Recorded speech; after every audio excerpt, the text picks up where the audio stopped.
Good day everyone, good day sir. Our topic is the conversation during a meal and appropriate topics and behavior. My topic is the continuation of a Hawk report. So my topic is all about appropriate behavior during a meal. Number 1 is mindful eating manners. Why? Avoid making others uncomfortable. Example, peace and post mid-bite to swallow before responding when your lola asks or when your friends ask you, how's your new job or your day or how's the food?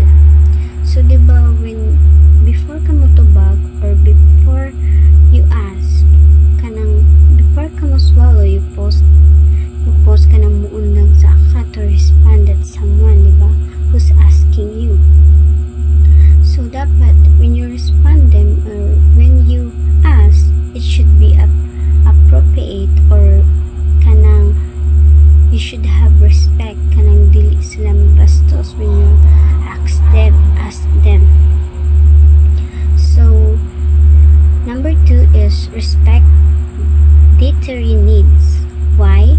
Show care for diverse references. Example, before passing the lechon, ask Kuya, do you eat pork?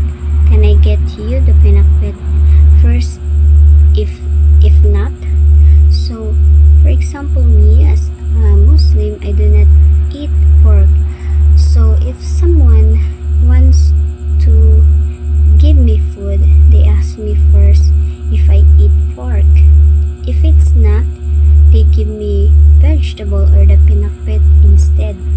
So dapat if you're willing to give food sa imong kauban, mutana sa ka if mukaon sila anak para dili pud sila ma-awkward if it not nga dili sila gusto mukaon anak or they are not allowed to eat that food.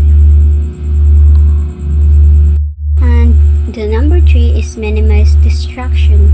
Why? Keep focus on the group. Example, put your phone on silence in your bag instead of scrolling while your cousin shares their college graduation story. For example, ani is not only for your cousin or your friend but also with your family, diba? When you're eating with your family, kanang mas makagain mo interaction and communication sa inyong family if kanang nakafocus mo kanang if kanang naisa ka tao sa inyo na nag-story, maminom mo, willing mo maminaw while you eating, diba? So mas makagain mo of more memories to them, kanang maka-interact mo kung dili mo magsiging cellphone. So number 4 is include gesture. Why? Makes everyone feel welcome.